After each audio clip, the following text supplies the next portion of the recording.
Oke, silakan siapa yang membuka dengan nyanyian doa? Selamat siang teman-teman. Iya.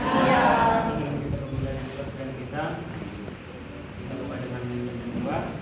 Nyanyiannya sudah nanti kita siap. Kita bernyanyi dari buku Injil nomor 24 ayat 1. Tetapadion naburiso 1, 2, 3 ya.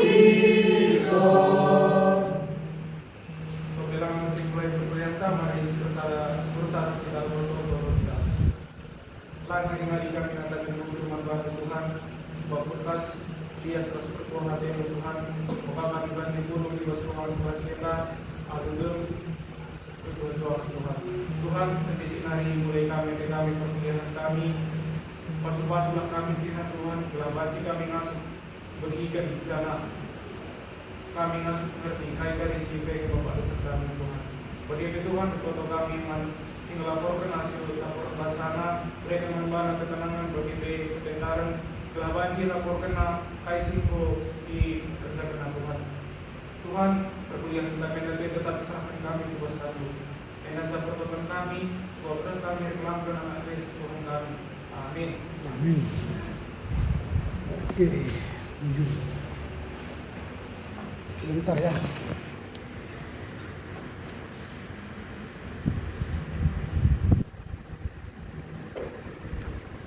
Oke, sebentar ya, sebentar. Sebentar ya, sebentar.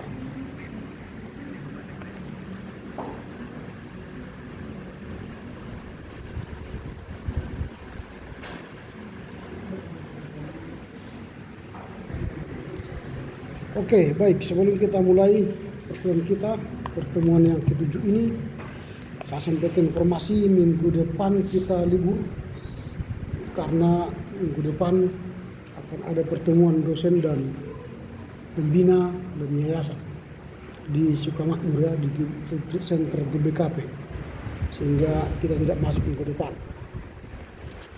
Nah, karena itu untuk yang bertugas laporan baca 3 dan 4 supaya mengerjakan laporan bacanya, dan kita akan bertemu tanggal 7 Maret 2023 membahas 2 laporan baca 3 dan 4, dan itu kita perhitungkan menjadi 2 pertemuan. Setelah itu nanti kita akan tanggal 14 Maret kita akan masuk ujian tengah semester. Materinya dari apa yang kita pelajari selama ini,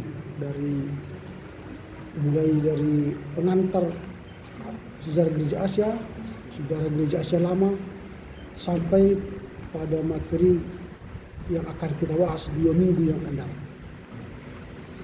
Nanti dalam ujian tengah semester yang akan kalian bahas nanti ialah soal bagaimana kalian menganalisis atau mengkritisi secara baik dari apa yang kita pelajari. Jadi sejarah gereja itu harus kalian analisis dan kritisi, sehingga nanti jawaban kalian adalah hasil analisa kalian gitu, tentang sejarah yang kita pelajari selama ini. Karena nanti dalam silabus atau RPS yang kalian sudah terima, kalian akan disuruh nanti di situ kan, setelah kuliah ini maka kalian mampu mempunyai kompetensi khusus, mampu menerangkan tentang sejarah gereja Asia, mampu menerangkan tentang sejarah gereja atau perang salib misalnya. Itu kan kompetensi yang harusnya kalian miliki setelah kuliah ini berakhir. Nah itu, jadi lihat selalu silabus apa yang akan kalian selalu dapatkan dari perkuliahan ini. Itu sebabnya dalam perkuliahan ini tidak monoton dosen mengajar, mahasiswa pun harus bekerja aktif. Karena itu tuntutan dari kuliah merdeka. Jadi merdeka belajar dalam kampus yang merdeka, mahasiswa turut belajar. Laporan baca ini membuat mahasiswa turut mengajar. Makanya kalian mengajar nanti hari ini. Tentang topik kita hari ini soal perang salib. Kalian ajarlah kami semua dari apa yang telah kalian persiapkan materinya. Semakin baik kalian mempersiapkan materinya, maka peserta akan mendapatkan materi yang baik. Lalu peserta pun wajib belajar. Jadi bukan hanya mereka membaca. Jadi kalian pun harus tahu apa yang kita pelajari hari ini. Topik kita hari ini apa. Jadi kalian bukan hanya mendengar, datang mendengar, tetapi kalian sudah punya pengetahuan yang benar. Oke, jadi hari ini kita akan mendengar bagaimana laporan baca 2. Sampaikan apa yang kau tahu. Jangan ceritakan apa yang kau tulis lagi. Kau baca lagi dari sini. Ada kan mahasiswa juga gitu. Dia sudah baca ini, dia pindahkan ke paper, kirim ke saya. Lalu sampai di sini saya suruh untuk menyampaikan apa yang dia tahu. Dia tulis apa yang tulis. Dia tulis lama sekali menulisnya. 10 menit pula itu menulis. Kita pikir setelah dia tulis, itulah yang diterangkan. Yang ditulis itu, kawan tulis. Tapi setelah dia tulis, dia terangkan apa yang dia tulis di papernya. Bukan itu yang ditulisnya. Itu juga menghabiskan waktu. Yang saya inginkan bukan kalian menulis gitu. Yang saya inginkan kalian tahu apa yang kalian tulis. Jelaskan ke kami. Saudara-saudara, perang salib itu adalah bla bla bla bla bla. Jadi kalau nanti keluar soal perang salib, apa yang kau maksud, apa yang dimaksud dengan perang salib, itulah udah keluar kan, bla bla bla bla bla bla, gampang kan. Saya sebenarnya menolong kalian nih supaya pintar gitu, pintar menjawab. Tapi kalian nggak mau, kalian bermutu, bermuka tua. Oke lah, nanti lama kali pendahuluannya. Silakanlah. Siapa yang pertama ini? Lihat dulu ya, siapa yang pertama.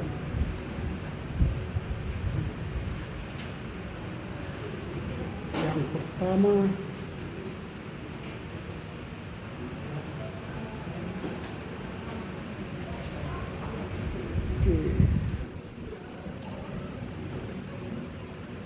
Putri Paltak Bayan Wan. Oke. Sekarang mulai Putri lah, Putri. Silakan. Selamat siang untuk teman-teman semua. Rela saya di sini akan melaporkan hasil laporan baca saya yang berjudul Gereja di Asia pada zaman Perang Salib, Gereja Latin di Timur Tengah pada abad pertengahan, dan keruntuhan gereja di Asia pada abad ke-14 dan ke-15. Nah, berbicara tentang Perang Salib, pasti ada latar belakang dan asal mengapa Perang Salib itu terjadi. Yang pertama, latar belakang terjadinya Perang Salib. Dalam konsep kesalehan ada unsur-unsur penting yang mendukung terjadinya gerakan perang salib. Konsep ini digabungkan dengan pemujaan dari religius, dan konsep ini digabungkan juga dengan pengampunan denda dosa. Asal terjadinya perang salib yaitu ketika situasi orang Kristen di Palestina di Asia Kecil pada akhir abad ke-11, situasi mereka menjadi lebih sulit. Perang salib ini memiliki akibat yang fatal terhadap kekristenan. Yang pertama, perang salib menyebabkan atau mempererat permusuhan antara Arab dengan Eropa. Yang kedua, melalui kegagalan perang salib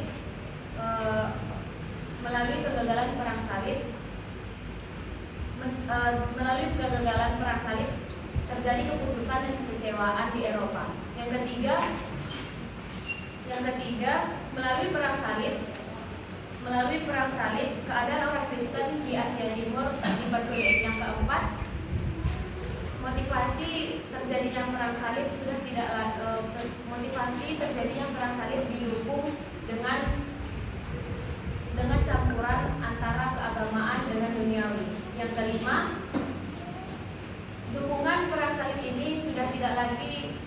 terikuti oleh Alkitabia.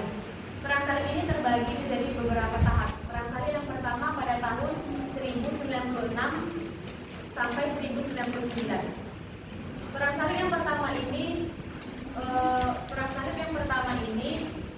dilaksanakan dengan kekerasan yang sangat luar biasa. Akibatnya Suria dan Palestina, terkhususnya Yerusalem, menjadi terkalahkan. Perang salib yang kedua pada tahun 1147 sampai 1149. Perang salib yang kedua ini terjadi kekalahan. Akibatnya Paus dan Benhard di sana dianggap nabi-nabi palsu. Perang salib yang ketiga pada tahun 1189 sampai 1192. Perang salib yang ketiga ini di perang salib yang ketiga ini adanya perjanjian antara Raja Inggris dengan Sultan Saladin yang berisi tentang izin kepada orang Kristen masuk ke Yerusalem tanpa ada halangan. Perang salib yang keempat tidak lagi menuju kepada Yerusalem, tetapi menuju ke Konstantinopel untuk mengalahkan gereja Yunani Ortodoks demi gereja Roma Katolik. Perang salib yang terakhir juga mengalami kegagalan pada tahun 1228 sampai 1229. Pada tahun 1291 kegagalan bagi perang salib yaitu Akko dikalahkan. Awal abad ke-13 sampai abad ke-15 yaitu lanjut membahas keruntuhan gereja di Asia pada abad 14 dan ke-15. Pada abad yang pertama, keruntuhan gereja di Asia Kecil. Kekalahan tentara Bizantium di Manzikert pada tahun 1071 menjadi titik berangkat imigrasi orang Turki Seljuk yang beragama Islam ke Asia Kecil. Sejak tahun ke-13, presentasi orang Kristen di Asia Kecil mulai menurun. Yang kedua, keruntuhan gereja di Asia Tengah dan di Asia Timur. Dengan pergantian pemerintahan di Tiongkok, kekristenan di negeri itu kehilangan dukungan dari pemerintahan dan bahkan mereka dianiaya. Yang ketiga, kemerosotan kekristenan di India. Di India, kekristenan ditemukan ada di mana-mana kecuali di India Selatan. Pada tahun 1026, Kesultanan Turki Mamluk memasuki India Utara ke bawah pengaruh Islam. Jadi sisa kekristenan di sebelah selatan tidak lama kemudian juga ikut lenyap. Namun pada abad ke-15 India Selatan meminta pertolongan kepada gereja Nestorian dan mereka memberikan dukungan kepada India Selatan dan mereka mendapatkan pertolongan itu sehingga mereka bisa tetap bertahan. Yang keempat, keruntuhan gereja di Asia menurut data statistik. Pada abad ke-14 dan ke-15, evaluasi gereja Asia menunjukkan bahwa gereja mengalami bencana yang luar biasa. Pada tahun 1350, gereja Asia berada hampir di seluruh Asia. Namun pada tahun 1500 dibatasi oleh Asia Barat dan sebagian kecil Asia Selatan. Presentasi orang Kristen di Asia menjadi turun secara drastis antara tahun 1350 sampai 1500. Sekian laporan saya, terima kasih. Oke, kemudian Paltak. Terima kasih buat kita semua. Pada kesempatan ini kita akan membahas tentang perang gereja Asia pada zaman perang salib dan keruntuhan gereja di Asia pada abad ke-14 sampai abad ke-16. Yang pertama kita akan membahas apa itu perang salib.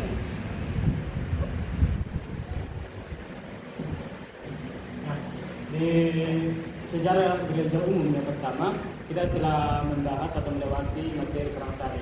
Nah, perang salib itu adalah sebutan perang-perang agama di Asia Barat dan di Eropa. Nah, perang salib ini berjalan cukup lama dari abadnya yang ke abad ke-11 sampai abad ke-17, dan perang salib ini berkawasan di timur Mediterania antara tahun 1096 sampai tahun 1271. Selanjutnya kita mesti harus mengetahui latar belakang dari perang salib ini. Mengapa timbul perang salib? Kalau secara umum timbulnya atau latar belakang dari perang salib ini, yaitu yang pertama, bahwasanya masyarakat kehilangan kebebasan untuk berziarah di tanah suci atau di Yerusalem. Yang kedua, Bani Saljuk menerapkan kebijakan yang membatasi umat Kristiani untuk berziarah di Yerusalem. Dan yang ketiga, Bani Saljuk menguasai wilayah-wilayah penting yang ada di Asia Kecil dan mengancam eksistensi dari Konstantinopel. Selanjutnya, apa sih alasan mengapa perang salib ini timbul?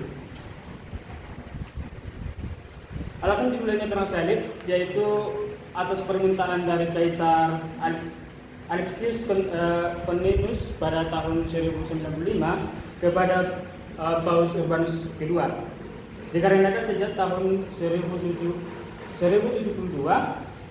mulai terjadi imigrasi orang Turki yang beragama Muslim atau yang beragama Islam di Asia Kecil, dan pada saat itu juga orang Kristen dihambat untuk berziarah ke Yerusalem.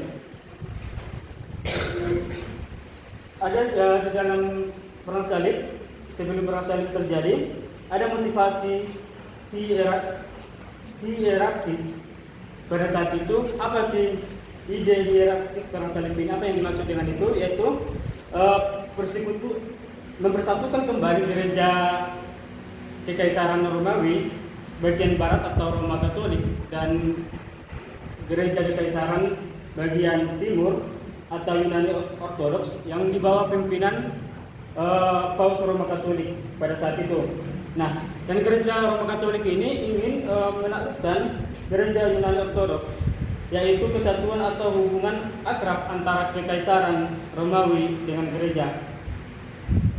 Nah, ada peristiwa yang menghidupkan gerakan perang salib ini. Pada saat itu di sinode atau sidang sinode tahun 1095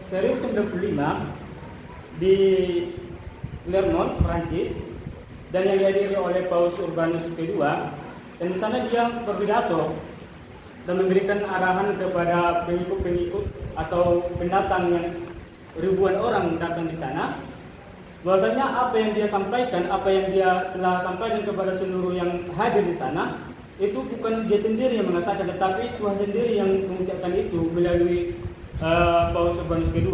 Nah, apa isi dari pidato itu atau apa isi dari arahan Urbanus II itu? Yaitu, saya sampaikan kepada hadirin dan minta agar pengarahan ini disampaikan kepada yang tidak hadir. Sila Kristus yang memerintahkan semua yang hadir melalui ketaatan itu langsung memperoleh pengampunan dosa. Nah, setelah yang hadir pada saat itu mendengarkan pengarahan itu, ribuan orang itu langsung mengeluarkan reaksi dan berseru Deus Vult atau Allah yang berkehendak. Baik teman-teman, kita akan masuk ke dalam tahap berikutnya, yaitu 3 perang salib yang pertama dan berdirinya gereja Latin di Palestina dan Suriah. Sebelumnya, bagi gereja di Suriah dan Palestina, perang salib itu membawa perubahan yang besar bagi gereja yang ada di atau gereja Latin yang ada di Palestina dan Suriah. Dan bagi tentara perang salib juga, bahwasanya gereja di Suriah dan Palestina itu membawa atau dibawa pengaruh gereja Yunani Ortodoks, yaitu gereja Melkite. Tapi dari sini kita mengetahui bahwasanya gereja Latin yang pertama kali berdiri pada waktu perang salib pertama, kedua dan ketiga, yaitu gereja Melkite. Nah, teman-teman, pada tahun berapa sih perang salib yang pertama ini? Nah, pada tahun 1096 sampai 1099 adalah tahun perang salib periode yang pertama. Di sini di waktu perang salib ini ada 4 kerajaan yang muncul. yaitu yang pertama kerajaan Yerusalem, yang kedua kerajaan Tripolis, yang ketiga kerajaan Antioquia, dan kerajaan Efesa. Yang kedua, perang salib periode yang kedua pada tahun 1147 sampai 1149. Nah, pada perang salib periode yang kedua ini, perang salib itu mengalami kegagalan karena reaksi atas penaklukan kerajaan Edessa oleh tentara Turki pada tahun 1144. Selanjutnya, perang salib periode yang ketiga pada tahun 1189 sampai 1192. Di sini adalah reaksi atas berita tentang penaklukan Yerusalem oleh Sultan Saladin dari Mesir pada tahun 1187. Pada saat itu yang memegang kekuasaan oleh kerajaan Mesir atau yang beragama Islam adalah Sultan Saladin. Tetapi pada tahun 1098 politik diubah di Yerusalem maupun di Antioquia pada tahun 1100. Bahwasanya diangkat patriark Latin, yaitu yang ikut gereja Roma Katolik dan ditempatkan di bawah Paus di Roma, dan juga uskup Melkite di dalam dua patriarkat itu tergantikan dengan uskup Latin. Selanjutnya, maksudnya dari perang salib yang ketiga, perang salib ini periode pertama dan sampai periode yang ketiga, apa yang mesti kita catat, apa yang mesti harus kita tuliskan, yaitu bahwa pada saat itu sudah ada 4 patriarkat, yaitu patriarkat Antioquia yang sah, yaitu Melkite, Yakobit, Maronit, dan yang baru adalah Latin.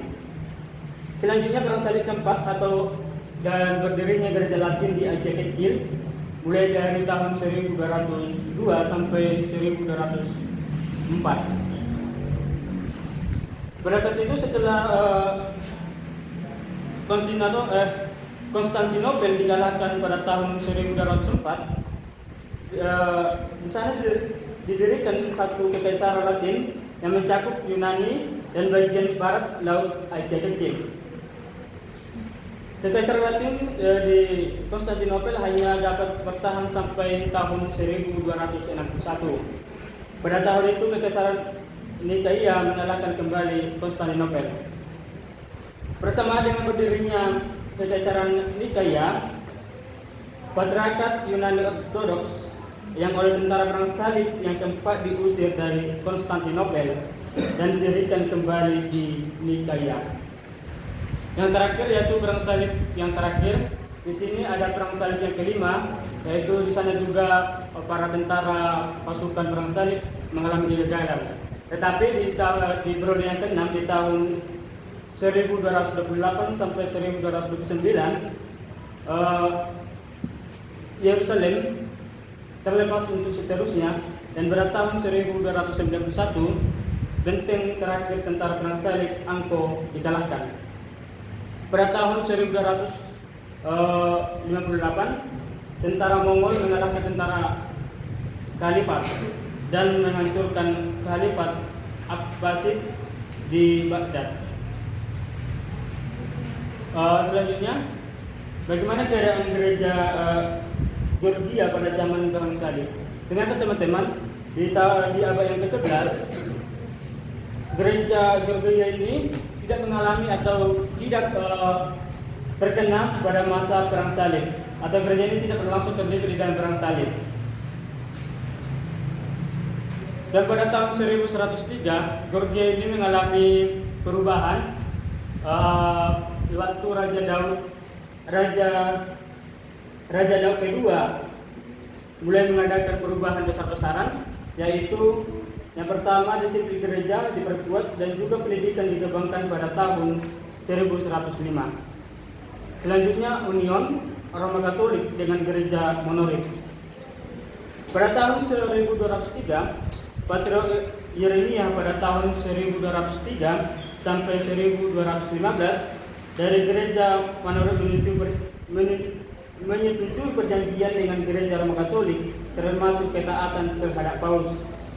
Sejak tahun 1215, hubungan union antara Gereja Roma Katolik dan Gereja Menorit tetap bertahan. Sesudah Suriah dikalahkan kembali oleh tentara Mameluk, orang Menorit terpaksa harus mundur ke pedalaman Libanon. Di situ Gereja Menorit berdiri sebagai uni gereja Gerejawi dan etnis untuk didirikan sendiri. Selanjutnya kita masuk ke topik berikutnya, yaitu keruntuhan gereja di Asia pada abad ke-14 sampai abadnya yang ke-15. Yang pertama, keruntuhan gereja di Asia Kecil. Sejak tahun 1071 sampai 1079, Kesultanan Konya menguasai sebagian besar Asia Kecil dan dikaya menjadi pusat pengaruh orang Turki. Sejak tahun 1300, Kesultanan Turki Osman mulai menguasai keseluruhan Asia Kecil. Pusat Kesultanan Osman itu di kota Nataya dan Smyrna. Dan pada abad ke-13, pada abad ke-13, kekristenan banyak daerah Asia Kecil yang dikuasai oleh orang-orang Turki menjadi minoritas. Ini karena kedatangan orang-orang Turki ke Asia Kecil pada abad ke-13, umat Kristiani yang ada di sana mengalami minoritas atau menurun. Yang kedua, keruntuhan gereja di Asia Tengah dan di Asia Timur. Ada 3 penyebab gereja Asia Tengah dan gereja Timur ini dihancurkan pada abad ke-14 dan abad ke-15. Yaitu yang pertama, semakin banyaknya pemimpin Mongol menganut agama Islam. Yang kedua, pemerintah Mongol diganti oleh pemerintahan dinasti Ming pada tahun 1368. Bergantian pemerintahan di Tiongkok, kekristenan di negeri itu kehilangan dukungan dari pemerintahan, bahkan dianiaya. Dan yang ketiga, masuknya bangsa Mongol ke agama Islam mempersulit situasi bagi orang Kristen, dan tidak lama kemudian terjadilah penganiayaan terhadap orang Kristen, baik Nestorian maupun misi Roma Katolik di Asia Tengah. Yang ketiga, kemerosotan kekristenan di India. Ini pada abad yang ke-13, orang Kristen yang ditemukan di mana-mana di India sebagai minoritas kecil, kecuali di India Selatan. Jadi selain di India Selatan, di India yang lain Kristen ditemukan, tetapi sangat minoritas. Tetapi kalau di India Selatan tidak. Dengan berdirinya Kesultanan Turki Mamluk di Delhi pada tahun 1806, India Utara dimasukkan ke bawah pengaruh Islam. Sisa kekristenan di sebelah selatan pegunungan Fidda tidak lama kemudian layak juga, kecuali kekristenan di India Selatan. Yang selanjutnya, kita masuk ke dalam keruntuhan gereja di Asia menurut data statistik. Di sini ada tabel tentang persentase perkembangan gereja di Asia, di Afrika dan di Eropa, mulai tahun 100 sampai 1500. Di sana kalau kita lihat di dalam buku, di Asia itu pertama-tama dia mengalami kenaikan sampai tahun 800, tetapi dari tahun 1000 sampai 1500 dia mengalami keturunan secara menurun sekali. Nah, kalau di Afrika dari tahun 400 sampai 1500 ternyata dia mengalami keturunan mulai dari 40% sampai 1,6%. Nah, kalau di Eropa ini sangat menakjubkan. Kenapa? Karena di tahun 100 sampai 1500 dia mengalami kenaikan mulai dari 30% sampai 94,2%. Nah, dan di Asia persentase orang Kristen di antara penduduk Asia itu sangat menurun.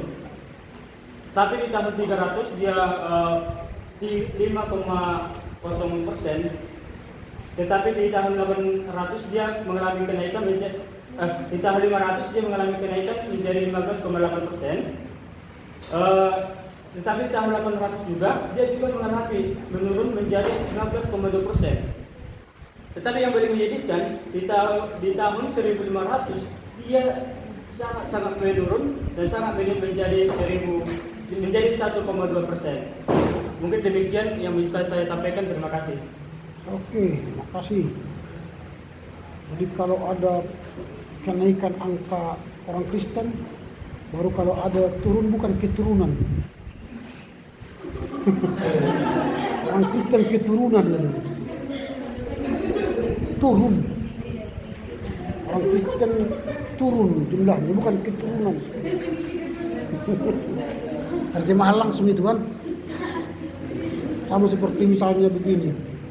Oma gelek ke nombalga, inilah kecilku yang paling besar. Terjemahan langsung. Bau kali nyawamu gitu. Karena bau kali fosamu, bau kali nyawamu. Banyak terjemahan langsung. Jadi kenaikan penurunan bukan keturunan. Oke, silakan Pak Ian. Pak Pahan. Oh, Pak Pahan. Silakan. Baik, saya akan menyampaikan hasil laporan baca saya, yaitu yang berjudul Gereja di Asia pada zaman Perang Salib dan Keruntuhan Gereja di Asia pada abad ke-14 sampai 15. Dalam Gereja Katolik, konsep tentang pembenaran dan perbuatan baik sangat kuat karena hal tersebut dilakukan untuk memperoleh keselamatan. Menurut doktrin gereja, pengampunan denda dosa dapat diperoleh melalui upacara pemujaan relikwi yang ditemukan di tanah suci, yaitu di Yerusalem. Tahun 1071, tentang Bizantium dikalahkan oleh tentara Turki di Manjika. Oleh karena itu, Bizantium kehilangan perbatasannya di Asia Kecil Timur. Sejak tahun 1072, mulai terjadi migrasi orang Turki yang beragama Islam ke Asia Kecil. Kaisar Bizantium meminta pertolongan kepada Paus Gregor ke-7, dan Paus Gregor ke-7 menggabungkan jeritan minta tolong dengan tujuan membebaskan Yerusalem, dan inilah untuk pertama kalinya muncul ide perang salib. Ide hierarkis perang salib yang merupakan konsep dari gereja Katolik yang dimana bertujuan untuk membebaskan Yerusalem. Dengan konsep hierarkis tersebut menuju ke Konstantinopel. Pada bulan November tahun 1095 dilaksanakan pertemuan sinode di Clermont, Prancis yang dihadiri oleh Paus Urbanus II. Pada pertemuan itu, Urbanus II menyerukan pidatonya yang dimana supaya orang Kristen di Eropa menolong orang Kristen di Timur Tengah, khususnya terhadap orang Turki yang sudah menguasai banyak daerah Kristen dan banyak tempat suci.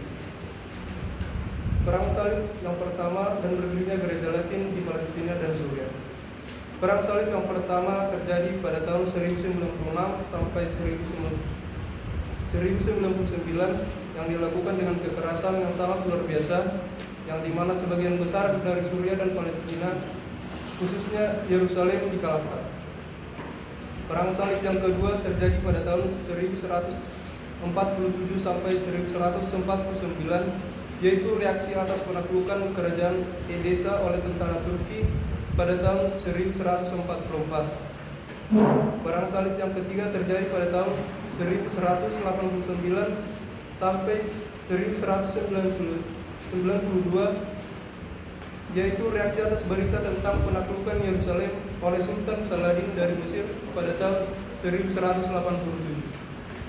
Perang salib yang keempat tidak menuju ke Yerusalem tetapi ke Konstantinopel untuk mengalahkan gereja Yunani Ortodoks demi gereja Roma Katolik, dan juga untuk menggantikan kekaisaran Bizantium dengan kekaisaran lain.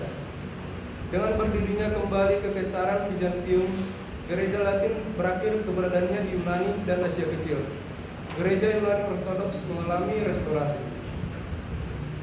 Perang salib yang terakhir juga mengalami kegagalan. Pada tahun 1244, Yerusalem terlepas untuk seterusnya, dan pada tahun 1291, benteng terakhir tentara perang salib Akko dikalahkan. Keruntuhan gereja di Asia Kecil. Kekalahan tentara Bizantium di Manjiger pada tahun 1001 menjadi titik berangkat imigrasi orang Turki yang beragama Islam ke Asia Kecil. Pada abad ke-13, kekristenan di banyak daerah Asia Kecil yang dikuasai oleh orang Turki menjadi minoritas. Gereja Yunani Ortodoks berusaha agar keuskupan agung di kota Efesus dan Philadelphia sejak zaman Perjanjian Baru dipelihara, dan usaha tersebut berhasil sampai akhir ke abad ke-14. Sampai tahun 1391, akhirnya Philadelphia sebagai salah satu tempat di Asia Kecil yang tetap di bawah pemerintahan Bizantium. Keruntuhan gereja di Asia Tengah dan Asia Timur. Ada 3 penyebab politik mengapa gereja di Asia Tengah dan Asia Timur dihancurkan pada abad ke-14 dan 15. Yang pertama, banyaknya pemimpin Mongol menganut agama Islam, khususnya Gajan yang naik tahta pada tahun 1295. Yang kedua, gereja Nestorian di Tiongkok kebanyakan terdiri atas orang asing. Kebanyakan orang Cina yang telah menerima iman itu telah murtad setelah orang asing yang seagama dengan mereka diusir. Yang ketiga, pada abad ke-14, gereja Nestorian mengalami kemerosotan dari dalam yang disebabkan oleh sulitnya hubungan lalu lintas ke Asia Tengah, sehingga mempersulit pemeliharaan provinsi gerejawi Nestorian yang berpusat di Mesopotamia. Kemerosotan kekristenan di India. Pada masa sejarah gereja di India juga dihancurkan, kecuali di India Selatan. Sampai abad ke-13, orang Kristen ditemukan di mana-mana di India sebagai minoritas kecil, kecuali di India Selatan. Gereja di India Selatan pada akhir abad ke-15 mendapat pertolongan dari pusat gereja Nestorian, yang dimana 4 orang uskup Nestorian ditabiskan dan diutus ke India pada tahun 1503 sampai 1504 diutus uskup lagi ke India.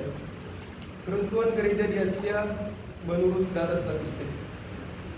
Pada abad pertama, sepertiga dari jumlah seluruh orang Kristen berdiam diri di Asia. Kemudian pada tahun 500 dan 800, hampir separuh dari seluruh kekristenan ditemukan di Asia. Dan tahun 1200, masih 30% kekristenan ditemukan di Asia. Tahun 1350 dan 1500 dapat dilihat dengan jelas bahwa sampai tahun 500 persentase orang Kristen di Asia hampir mencapai 16%, atau 1 di antara 6 orang Asia adalah orang Kristen. Dan persentase turun sampai tahun 1200 mencapai hampir separuh dari persentase tahun 500, yaitu 8,4%, atau 1 di antara 12 orang Asia adalah orang Kristen.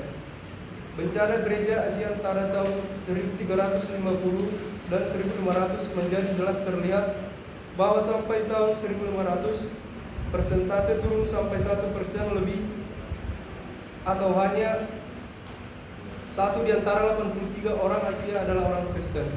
Peranan kekristenan di Asia antara tahun 1350 sampai tahun 1500 berubah dari bagian penting dan berpengaruh menjadi minoritas kecil tanpa pengaruh atas kegiatan dan peristiwa sejarah gereja.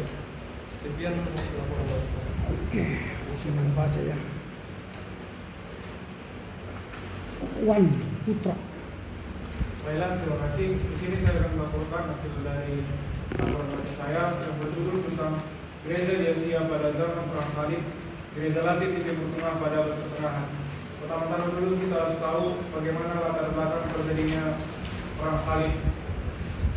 Latar belakang kemunculan Perang Salib dimulai ketika adanya ketidaksesuaian di dalam doktrin ajaran gereja Roma Katolik, di mana konsep perbuatan Bali itu sangat kuat, seperti konsep pemujaan tentang relikwi dan konsep pengampunan denda dosa indulgensia.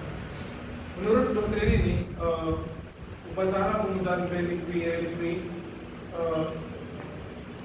sangat penting. Ini menjadi perbuatan yang baik dan sangat dihargai. Untuk itu, tempat pemujaan relikwi ini ditemukan di daerah tanah suci, yaitu Yerusalem. Tapi yang menjadi permasalahannya, tempat terjadi itu di Yerusalem dikuasai oleh pemerintahan non-Kristen. Dan kedua, alasan mengapa dimulainya Perang Salib. Pada abad ke-11, orang Kristen di Asia Kecil mengalami situasi yang sangat sulit, di mana pada tahun 1071 tentara Bizantium dikalahkan.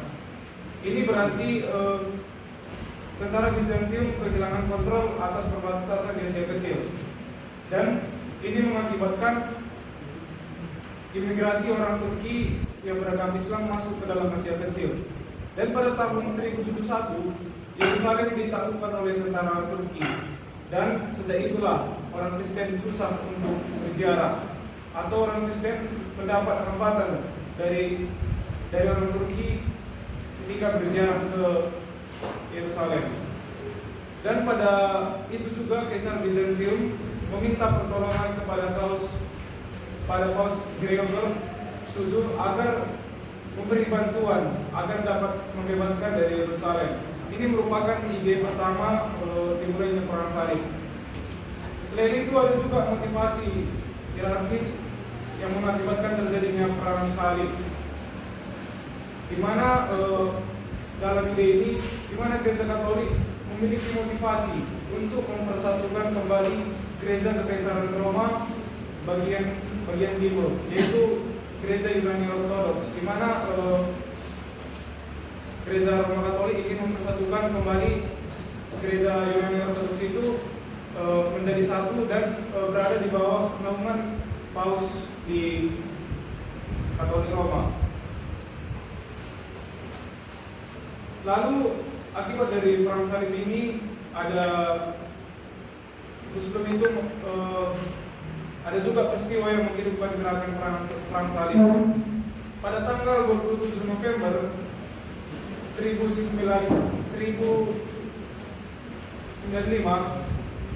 ribuan orang berkumpul di depan katedral di Clermont, di mana pada saat itu Paus dalam pidatonya menyerukan agar orang-orang Kristen di Eropa menolong orang Kristen di Timur Tengah, khususnya terhadap orang Turki yang pada saat itu hampir menguasai daerah-daerah Kristen dan termasuk tempat suci.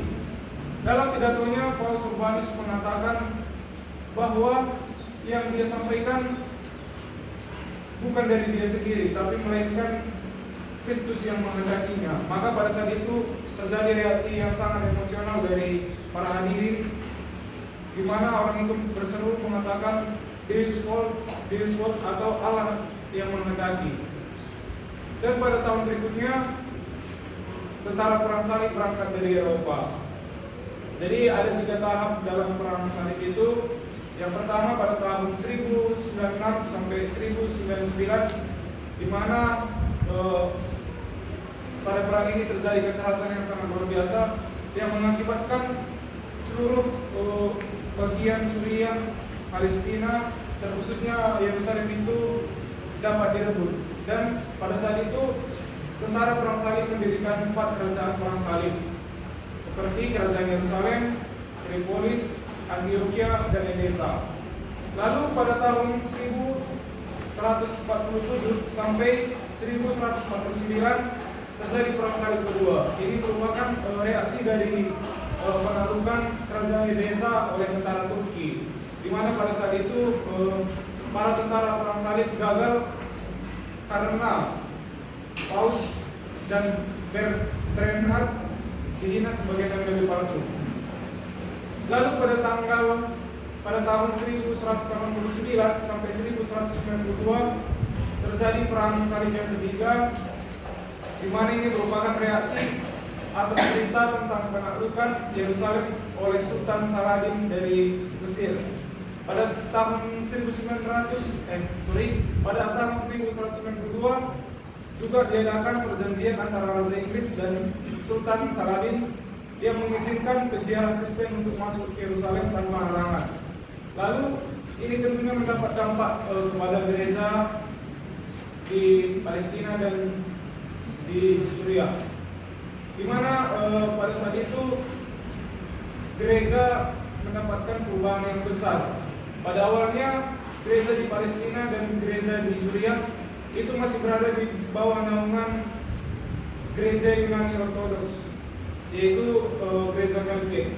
Tapi pada tahun 1098 sebelum Yerusalem dikalahkan, polisi itu diubah, di mana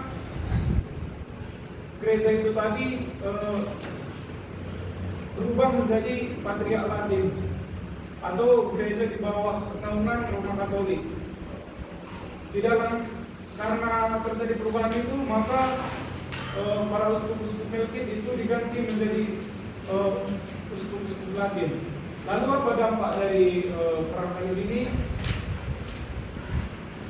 Yang pertama itu dampaknya perang salib menyebabkan permusuhan antara gereja barat dan gereja timur. Yang kedua,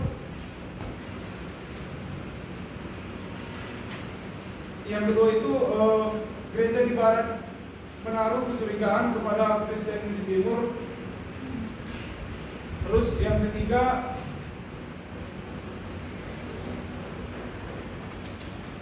itu akibatnya karena kegagalan perang salib ini menyebabkan kekecewaan di Eropa. Banyak orang di Eropa menjadi ragu, dan ini mengakibatkan timbulnya sekularisme, ateisme, dan permusuhan terhadap gereja dan Kristen. Lalu melalui perang salib, situasi Kristen di Timur Tengah dipersulit.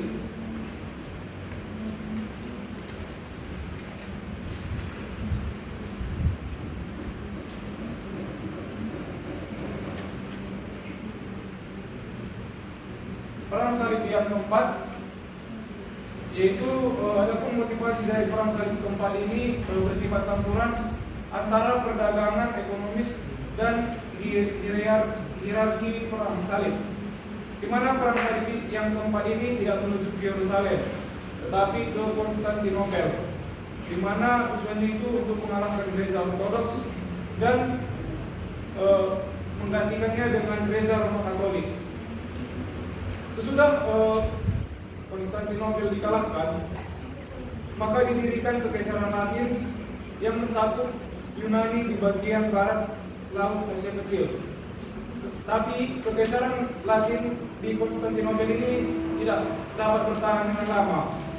Kekaisaran ini hanya bertahan sampai tahun 1261 dan digantikan oleh Kekaisaran Nikaia.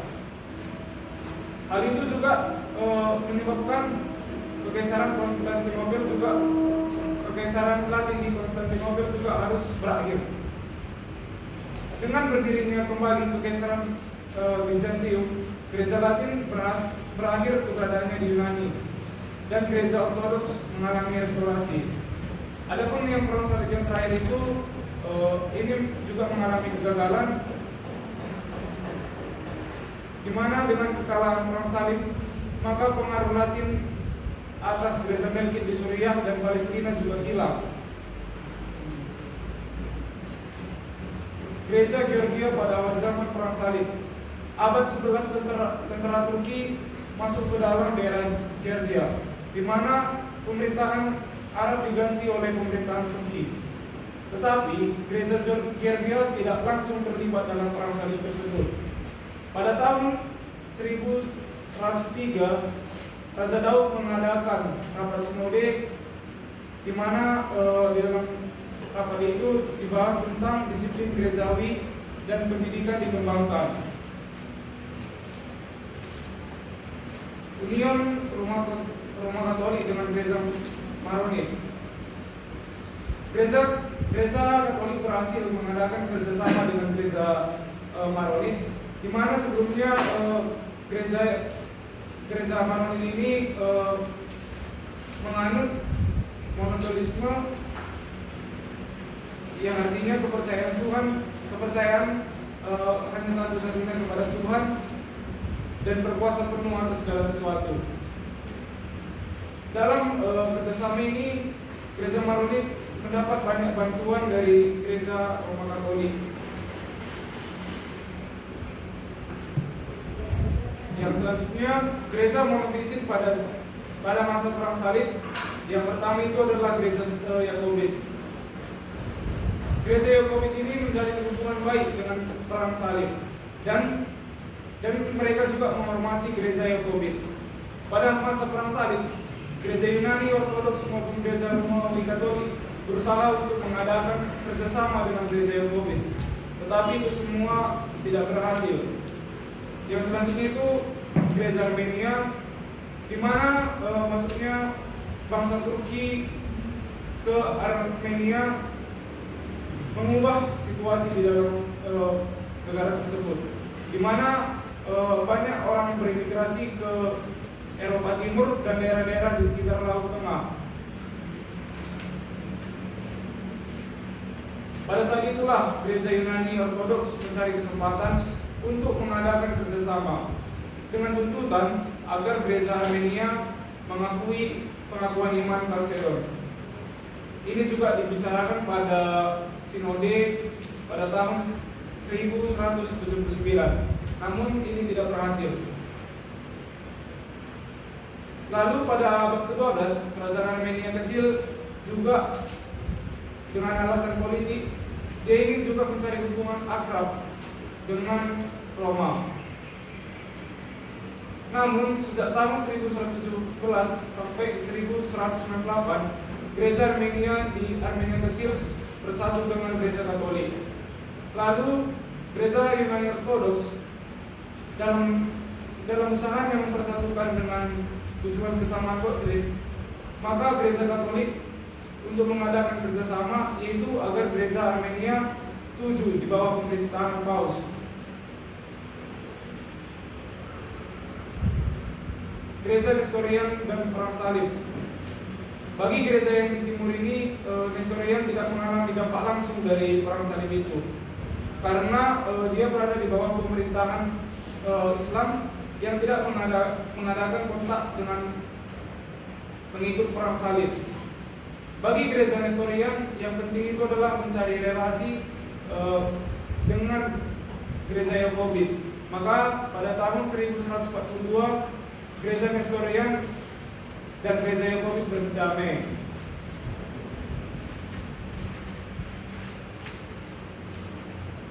Runtuhan gereja di Asia pada abad ke-14 dan 15.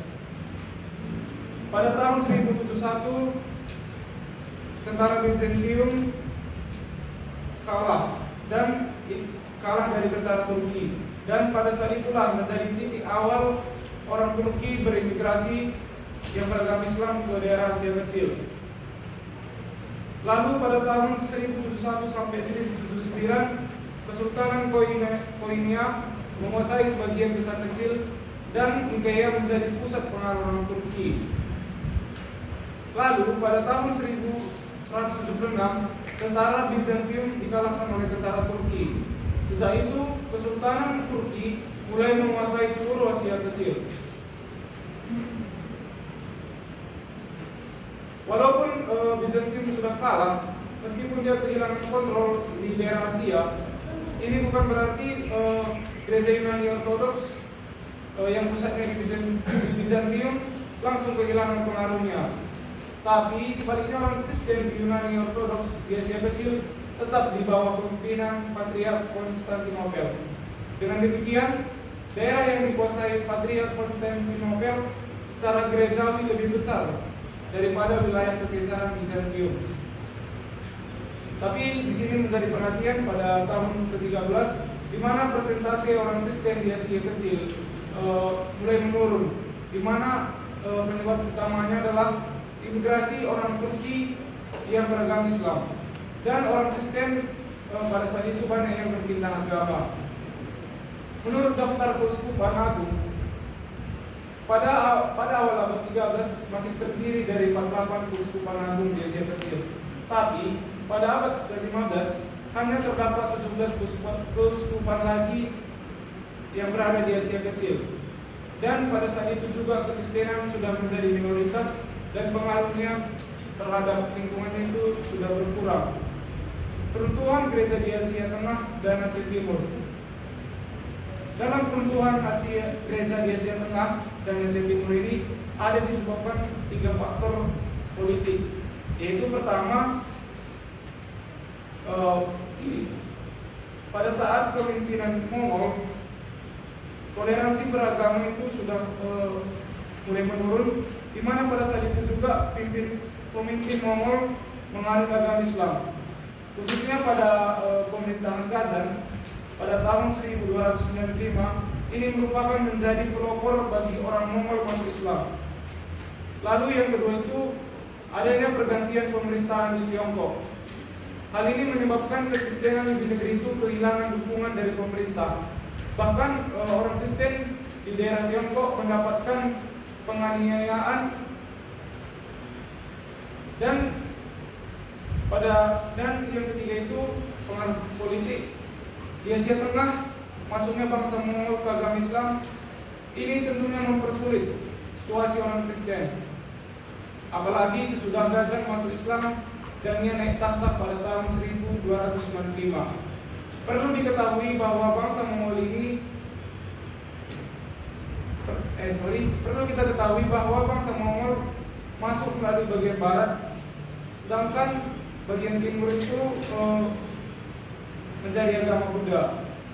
Di bagian barat menjadi agama Islam, di bagian timur menjadi agama Buddha. Selanjutnya kemerosotan kekristenan di India. Kemerosotan ini berawal ketika berdirinya Kesultanan Turki Kesultanan Turki di Delhi pada tahun 1206. Sisa kekristenan di India itu hanya terdapat di daerah bagian selatan pegunungan Vinda pada ke-15, di mana pada saat itu masih ada orang-orang Nestorian. Tapi pada tahun 1500 kekristenan di India hanya terbatas pada India Selatan saja, dan misi Roma Katolik sudah dihancurkan. Lalu pada akhir abad ke-15 gereja India mendapatkan pertolongan dari pusat gereja Nestorian, di mana pada tahun 490 3 orang Kristen dari India mengunjungi Patriark Nestorian, di mana tujuannya yang pertama itu adalah untuk meminta uskup-uskup yang baru, karena beberapa generasi tidak ada uskup di Nestorian. Maka di sini gereja Nestorian memberikan 4 uskup yang ditabiskan dan diutus ke India. Dan pada tahun 1503 sampai 1504 diutus uskup ke India lagi. Dengan pertolongan ini gereja di India Selatan semakin diperkuat.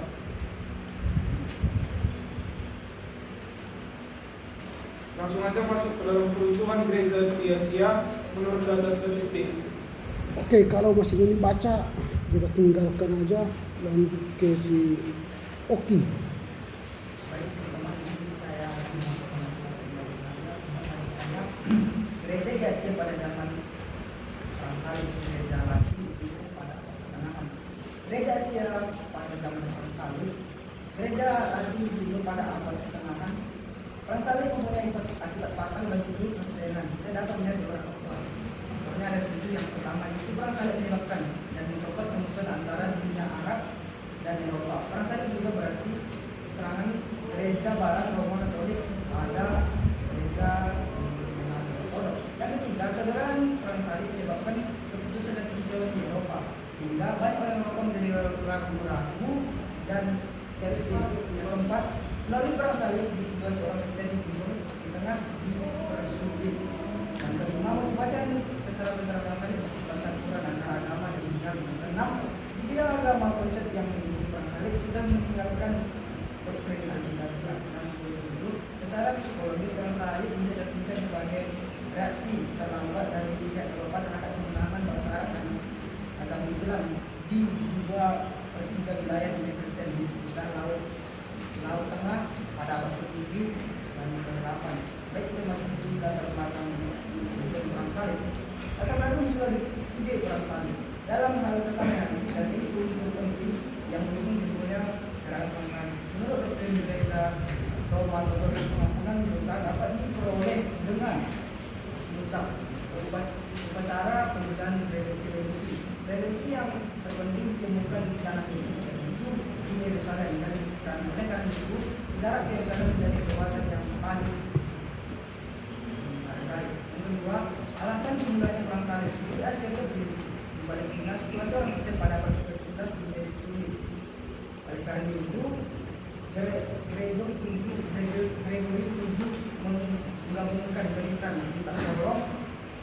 kepada Kaisar Bizantium dengan tujuan membebaskan Yerusalem, dan inilah untuk pertama kalinya muncul ide perang salib. Yang kedua, motivasi hierarkis. Terjadi perang salib, konsep lain lagi yang masih kuat dalam gereja Romawi Katolik, yaitu meskipun kembali Kekaisaran Roma bagian barat, Barat dengan gereja Kekaisaran Romawi bagian timur.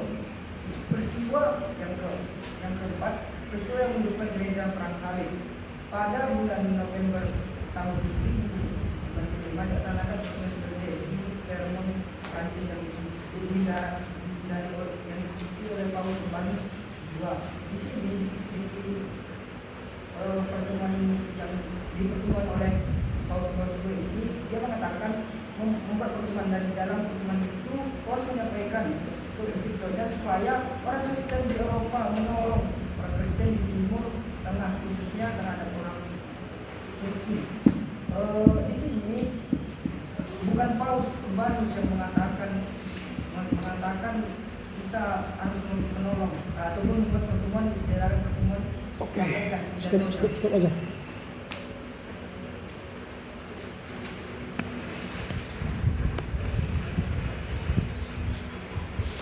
Kalau kau bacanya, saya sudah baca itu.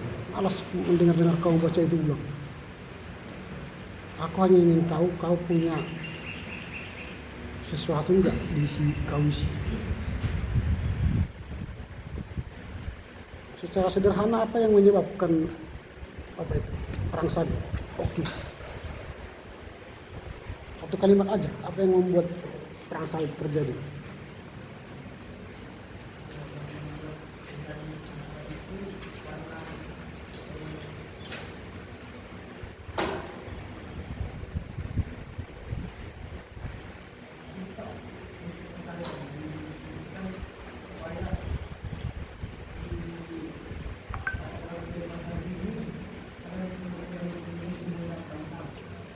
Yo. Saya dengar apa yang kau bilang. Kalian dengar? Kalian diulang. Kalian dengar ke sana? Kalian dengar? Tidak. Saya pun tidak dengar. Satu kalimat aja, apa yang menyebabkan perang salib?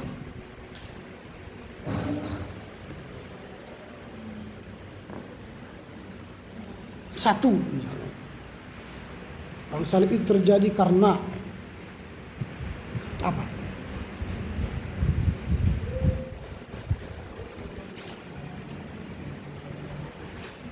Atau paling sederhana, berapa kali perang salib terjadi?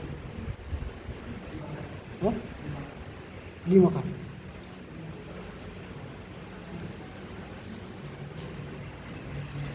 Kau baca buku ini? Baca. 5 kali disebut di situ.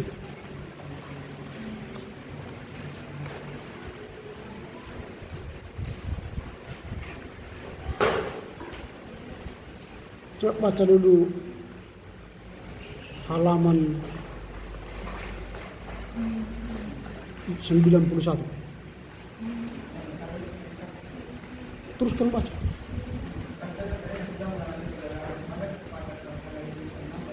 Yang berapa? Kenapa kau bilang 5? Sudah baca. Iyalah, baguslah.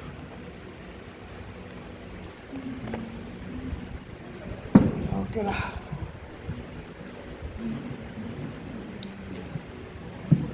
Aku bagaimana caranya bersampaikan? Yang saya inginkan ialah bukan kalian memindahkan isi ini ke kertas ya. Enggak. Yang saya inginkan ialah kalian mengerti apa yang ditulis oleh Klaus Wetzel. Itu aja, enggak ada yang lain. Kedengaran enggak saya ngomong ini? Dengar ya. Lalu kenapa dalam tataran aksi enggak sampai ini?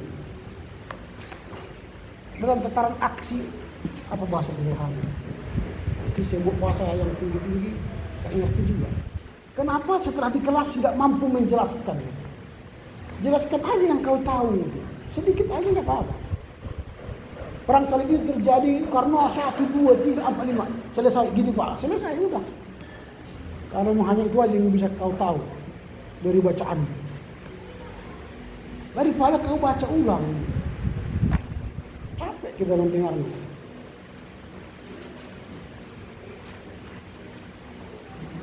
Jadi 2 minggu yang akan datang itu bicara keruntuhan gereja di Asia pada abad ke-14-15. Baca aja dulu, baca lalu pahami apa yang kau tahu itu aja ceritakan. Cerita di sini. Kau ajar kami cerita. Apa yang kau tahu lah. Tidak bisa semua, jangan semua. 1 kalimat pun yang kau tahu udah itu aja. Saya nilai hanya otakmu berisi 1 alinea gitu aja. Kenapa susah? Kalau baca lagi, pulang aja kita. Maunya kelas ini banyak diskusinya gitu loh. Mengapa itu perang salib terjadi? Apa yang mengakibatkannya? Lalu apa dampaknya? Kalian cerita, baru setelah kalian cerita mengajar kami baru ada diskusi. Karena mereka ini juga sudah baca, iya kan? Sudah baca buku ini kan? Iya kan? Sudah baca kan? Iya kan? Sudah baca kan? Karena nanti jangan heran nanti siapa yang tidak baca bukunya, saya usir keluar dari ruangan ini. Ini karena masih pemanasan ini. Laporan baca 2. Makin panas nanti makin hangat ini. Gitu. Orang yang tidak serius pasti saya keluarkan dari sini. Ini masih laporan baca 2, ini masih istilahnya masih apa? Pemanasan. Kalau udah panas nanti seperti ini lagi sampai 3-4 yang baca itu pun nanti saya keluarkan dari sini. Karena tidak tercapai pembelajaran kita. Tidak tercapai. Sayang saya kan di sini kan nggak tercapai pembelajaran kan. Orang tuamu gaji saya, bayar saya mahal-mahal. Tapi kamu tak berisi otaknya, ngapain? Berdosa saya ke Tuhan.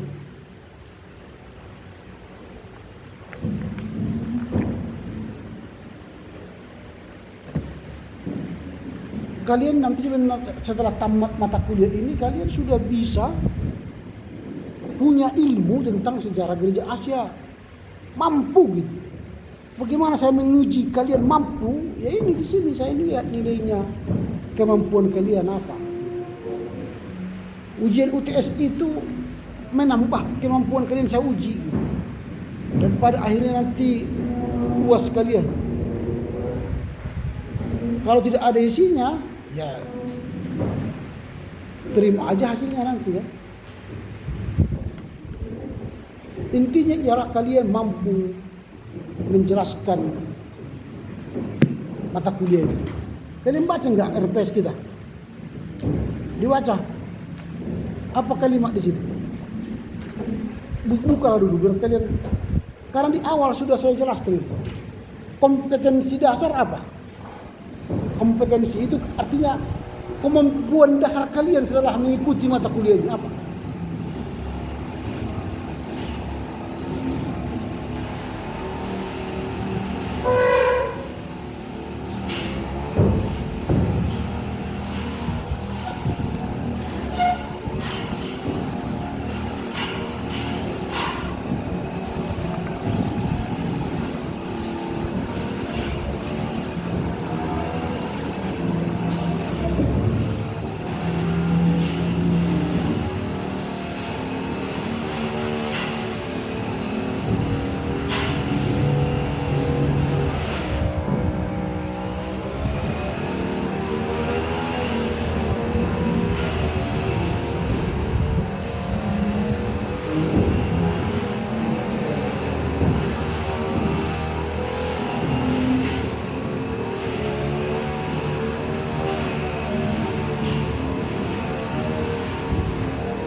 Dari atas pun ada dentuman bom. Dari samping ada teror. Mana dia? Suara saya halus. Woi! Aturannya ini nggak boleh. Apa dia? Jangan dulu, jangan. Jangan dulu, jangan.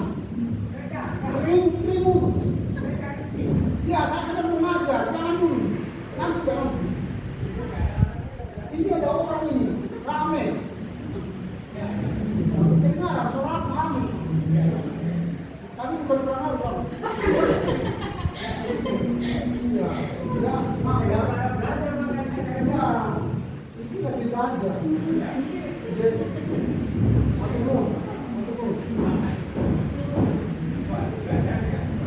Yo, wes.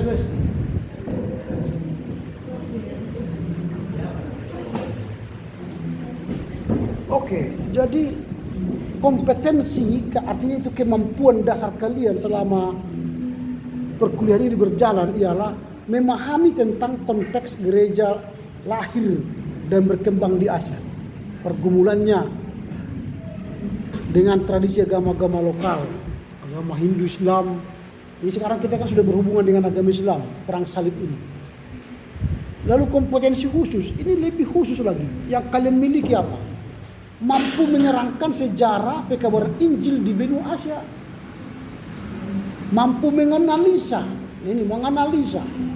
Kalian itu sudah ahli-ahli menganalisa secara historis nanti.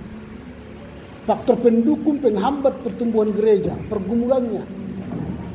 Mampu menginterpretasi, menafsir nilai-nilai sejarah. Dan menyikapi tantangan perkembangan sejarah pekabaran Injil di Asia. Jadi ada interpretasi kalian. Dengan adanya perang salib, apa itu maknanya sekarang ke kita? Apakah perang salib itu sudah berakhir? Atau masih terus? Bagaimana analisa kalian? Apakah perseteruan kita dengan Islam masih berjalan atau berhenti? Ketika Gereja Katolik Roma datang membantu Bizantium Kristen Ortodoks yang datang ke timur merebut Yerusalem kembali, apakah sekarang perebutan terhadap Yerusalem itu sudah berakhir atau belum? Itulah fungsi kita belajar ini. Jadi tidak hanya belajar sejarah begitu saja, tapi ada interpretasi, ada analisa kalian. Itu bagian dari proses belajar merdeka, kurikulum merdeka. Jadi saya tidak mencekoki kalian dengan ilmu-ilmu, bukan. Kalian yang mencari ilmu, belajar ilmu, lalu menginterpretasikan dalam kehidupan sehari-hari. Sampai sekarang Yerusalem itu masih kota rebutan. Setelah Israel Zionis kembali 45, merdeka 48, lalu mereka meminta supaya Yerusalem itu dikembalikan ke orang Israel sebagai ibu kota negara mereka. Itu sudah mulai perjanjian Camp David itu. Tahun 67, keputusannya ialah orang Palestina menyerahkan Yerusalem Timur sebagai ibu kota negara Israel. Tapi sudah banyak negara Presiden Amerika berganti, tidak ada yang berani mengeksekusi keputusan itu kecuali Donald Trump. Makanya sekarang ibu kota negara Israel sudah Yerusalem Timur, pindah dari Tel Aviv. Nah, itu pergumulan. Perang salib itu begitu. Karena orang Kristen sudah sulit masuk ke Yerusalem, mau ziarah, tidak boleh. Karena orang-orang Turki sudah banyak masuk ke sana, orang-orang Islam sudah balik ke sana. Dibatasi. Masa mereka mau kembali ke kampung halaman mereka dibatasi? Ya karena mereka sudah Islam. Sampai sekarang itu Yerusalem itu banyak dikuasai Islam. Hanya Yerusalem Timur lah ada Kristen dan Yahudi. Di Yerusalem Barat, Selatan, Utara itu sudah Islam menguasai. Banyak itu situs-situs yang dikuasai Islam. Gereja di mana Yesus naik ke surga itu dikuasai Islam. gereja di mana Yesus lahir itu dikuasai Islam oleh Palestina. Nah makanya ada di situ daerah-daerah yang Palestina label B. Kalau A kan pemerintah dan tentara Israel. Kalau A pemerintah dan tentara Israel, B pemerintah Palestina, tentara Israel. C pemerintah dan tentara Palestina. Jadi kalau pemerintahnya milik Palestina daerah itu, tapi tentaranya Israel, itu orang Israel masuk ke dalam bisa. Misalnya Yerusalem, Bethlehem, Jericho, Galilea, itu banyak sekali daerah yang tipe B. Orang Palestina itu dikurung di dalam. Tidak boleh keluar ke Israel. Tapi orang Israel ke dalam bisa masuk. Nah itu. Jadi kalau kalian misalnya pergi ke Bethlehem sebagai seorang turis, bisa masuk. Ditemani orang-orang Yahudi itu. Tapi orang-orang Palestina yang di Bethlehem itu mau keluar ke Israel, nggak boleh. Karena satu pintu gerbang. Kalau dia keluar, mati. Itu. Nah itu perdebatan sampai sekarang. Jadi perang salib itu secara politis sudah berakhir. Tetapi secara ideologis belum. Sampai sekarang. Makanya polemikus Islam itu terus berdebat dengan kita. Kalau kalian tonton di YouTube nanti polemikus Islam itu terus berdebat. Lalu orang-orang Kristen ada yang menjadi apologet. Berdebat dengan apologet di Facebook. Apologeter Kristen itu mempersiapkan diri dengan menguasai sejarah. Jadi kalau kalian ingin jadi apologeter nanti, ya harus kuasai sejarah perang salib ini. Ini pintu masuk untuk berdebat ini. Perang salib harus kalian kuasai. Kalau tidak dikuasai, bagaimana kalian berbincang, berapologet atau menghadapi polemikus Islam? Itu jadi perang itu tidak berakhir sampai sekarang. Mengklaim ya. Perang salib ini kan mengklaim. Bahkan Urbanus kedua itu disebut dengan nabi palsu karena dia mengklaim dia yang benar. Memakai ayat kitab suci lagi. Menyuruh perang. Lalu ternyata kalah kan. Nah jadi dia disebut sesat karena nubuatannya tidak benar. Semua perang salib itu nggak ada yang kemenangan. Kalah semua. Kalau kalian baca buku 124 ini, tadi sudah dijelaskan siapa namanya? Paltak gitu ya. Bahwa tahun 500 kita itu agama terbesar di Asia. 48% gitu. 48%. Tapi karena perang selama 3 abad sampai abad ke-13. Tadi dia bilang sampai abad ke-17, salah itu. Abad ke-13, 3 abad berperang. Kekristenan bukannya bertumbuh. Tapi kekristenan semakin merosot. Tahun 1500 tinggal 4%.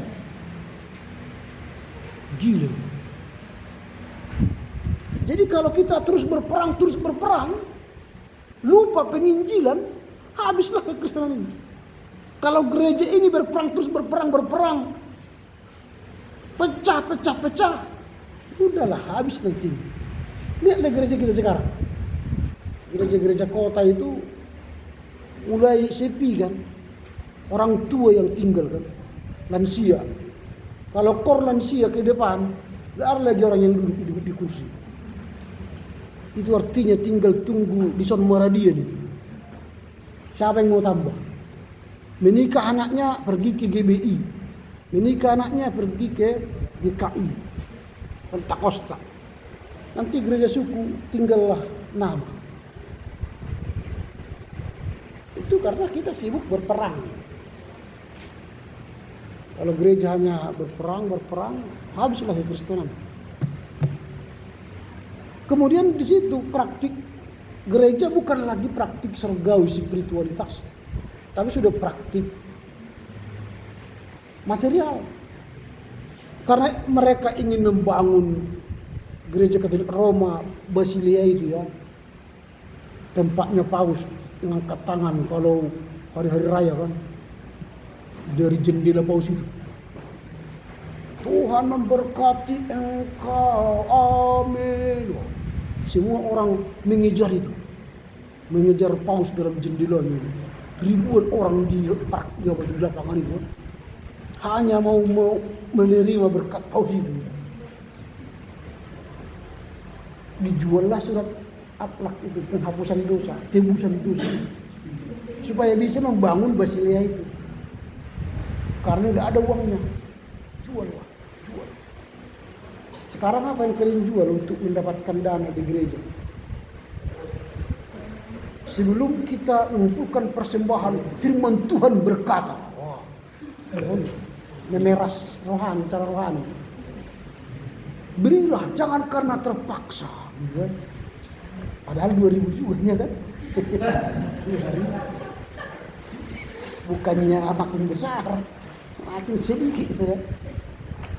Banyak gereja-gereja kan meminta persembahan pakai ayat. Berarti hampir sama dengan indulgensi. Memaksa orang tanda petik memberikan perpuluhan, memberikan persembahan. Ya hampir sama. Supaya kantong gereja itu banyak berisi uang kan. Hati-hati dengan mana tahu kalian juga sudah seperti itu. Banyak gereja sekarang begitu. Buat gereja di mall, undang pendeta yang bisa memindahkan isi dompet orang ke kantong persembahan. Itu. Makanya khotbahnya bagus, tapi ujungnya memindahkan dompet orang ke kantong persembahan. Atau kalau ada emasnya langsung buka, letak ke persembahan. Itu namanya hipnoteria. Khotbah yang menghipnotis. Saudara-saudara, saudara telah membawa uang persembahan untuk Tuhan hari ini. Jangan berikan itu. Karena Tuhan tidak mau beri itu, menerima itu. Tapi beri yang terbaik. Beri yang terbaik. Buka dompetmu, lihat yang terbaik. Enggak mungkin 5.000. Jangan beri yang tidak terbaik. Karena engkau memberi, maka 30 kali lipat. Bahkan 60, 100 kali lipat. Tuhan akan beri. Berimanlah. Ambillah satu lembar yang merah itu. Jangan beri 1, 2 kali. Ambil 3 kan 3. Siap, habis. Kerah. Pulang dia jalan kaki. Jadi kalau sudah pendeta seperti itu berhasil, dihitung persembahan dapat 10 juta, minggu berikutnya panggil lagi. Wah, hebat ini pendeta ini. Karena gereja sekarang udah bisnis. Pemilik gereja itu bukan Kristen, Buddha, Cina Buddha. Kumpul mereka 4 orang, sediakan pemusik, sediakan penari, panggil pendeta yang hebat, berkhotbah, pindahkan dompet jemaat ke kantong, udah beres. Hitung berapa selisih, berapa sisa. Ini kau sama kau, bulan ini sama kau, bulan depan saya. Bisnis semua. Kalian pikir, jangan-jangan mungkin kalian peserta yang di gereja-gereja ruko-ruko dan hotel-hotel itu. Asallah senang. Ya namanya pun orang yang memindahkan dompet ke sini, dihiburlah, dipuaskan sampai puas. Tanpa sadar dia membuka dalam apa yang dalam dirinya diberi. Nah, itu yang terjadi dalam perang salib. Semua sudah diuangkan. Bahkan paus berseru, berdoa, ayo perang salib.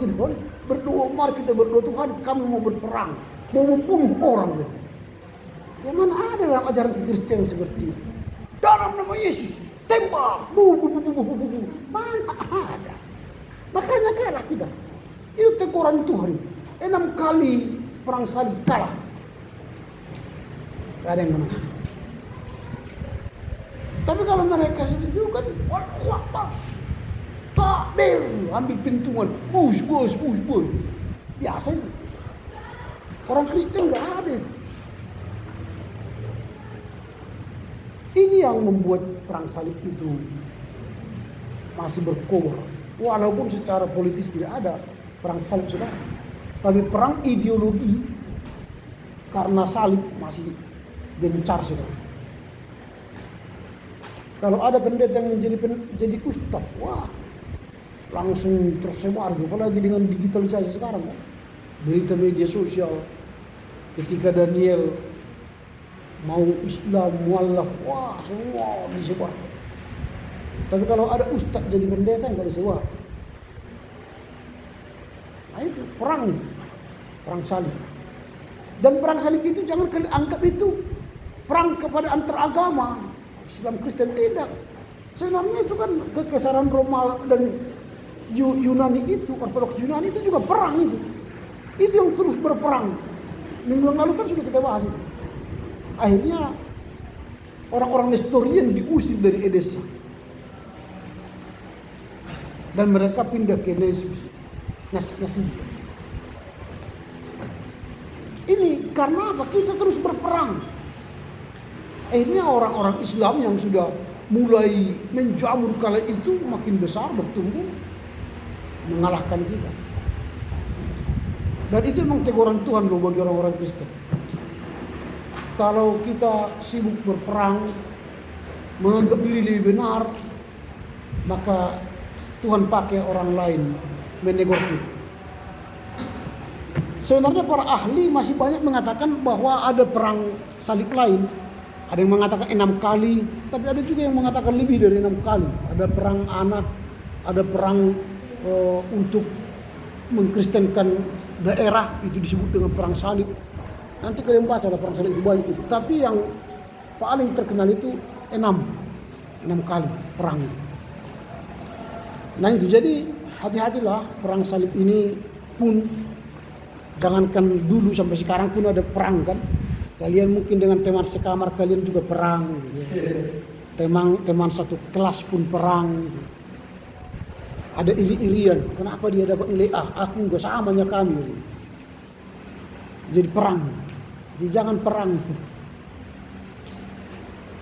Karena kalau perang-perangan itu enggak ada gunanya. Sampai berumah tangga pun nanti kalian perang-perang gitu. Karena sudah terbiasa perang. Di sini kuliah pun perang. Kalau disuruh bertanya langsung mencari kesalahan orang, itu perang. Saudara menyaji, wah, kayak mau tembak. Makanya itu yang terjadi di lapangan sekarang. Pendeta mau sermon, sintua menembak terus pendeta, terang. Setiap sermon pendeta jentungan terus. Karena diserang oleh sintua. Karena tadi perang salib itu tidak berhenti. Terus. Kenapa? Jadi tidak pernah berinisiasi dia melakukan apa. Selalu kenapa? Kemana? Kenapa ini dikeluarkan uang ini? Mengapa ini? Ini bagaimana? Mengapa? Kenapa? Tapi tidak ada pertanyaan bagaimana caranya menolong orang. Jadi gitu ya. Apalagi nanti kalian di rumah tangga. Kalau sebagai suami istri pun selalu berperang, perang salib kan. Istri menyerang suami, suami menyerang istri, hancurlah. Anak-anak pun bukan lagi mengikut kita, mengikut yang lain, mencari jalan yang lain kan. Kan itu tema-tema pikir kan Natal kemarin, mencari jalan yang lain. Sekarang tema Paskah sudah tahu kali? Ya? Belum ya, cari kan nanti. Lanjutan dari kemarin itu, mencari jalan yang lain. Oke, sampai di sini dulu karena kalian mau kuliah lagi kan. Kita ketemu 2 minggu yang akan datang. Persiapkanlah dirimu, ya persiapkan. Kalau kalian sudah tahu, nanti ketika ujian, kalian sudah tahu, ini nggak ada kesulitan lagi ujian. Karena kalian sudah menguasai. Kalau orang yang sudah menguasai, perang itu gampang atau ujian itu gampang. Ujian itu kayak perang. Ketika ada pertanyaan, langsung keluarkan peluru. Tapi kalau nggak ada peluru kalian, gini. Gini-gini dia. Mau ditembak makan nggak ada yang keluar, pelurunya nggak ada. Paling pelurunya satu, bus, menurut nomor satu. Habis itu berpikir lama, apa ya? Itu jadi isilah peluru sekarang, supaya ketika ujian kalian tinggal menembak. Kalau nanti sebutkanlah analisa historis kritisme terhadap perang salib. Oh, perang salib itu. Wah, selesai. Pulang pun kalian senyum ngantarnya. Sudah selesai sudah Pak. Nah, senyum ngantarnya. Sudah selesai. Iya Pak, bentar Pak. Antarnya pun nggak yakin dia yang diberikannya itu benar. Kalian nggak yakin kan caranya dia. Karena nggak yakin. Tapi kalau kita yakin, sudah selesai sudah Pak. Yakin kita benar karena udah kita analisa. Oke, silakan siapa yang menuju dengan nyanyian doa.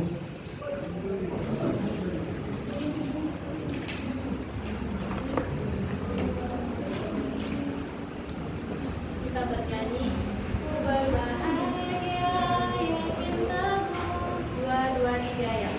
Ku berbahagia yang cintamu Yesus abadi kepunyaanku.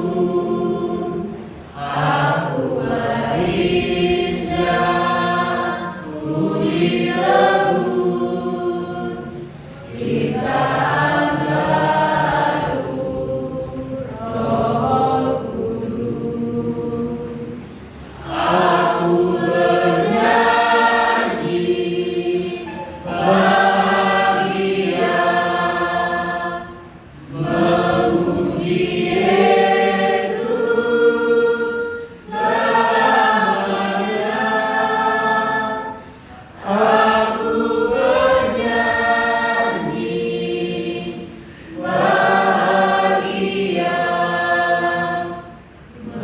memuji Yesus selamanya. Mari kita saling dalam doa. Dalam kami berkata dalam kerajaan Tuhan surga, mari kami mengucap syukur kepada Tuhan, di mana kita selalu kami sedang merasakan nafas kehidupan yang daripadamu sampai saat ini. Ya Tuhan Allah kami, sebutkan kami sudah selesai melakukan proses perkuliahan kami, kiranya apa yang disampaikan dalam kesulitan kepada kami berlepas bagi kami dan menjadi bekal masa depan kami yang akan datang. Begitu juga bisa dari kesalahan kami, dan Tuhan ampunkan, dan itu kesalahan dan berkat yang kita lupakan kepada kami. Tuhan mau sampai selamanya. Amin. Amin.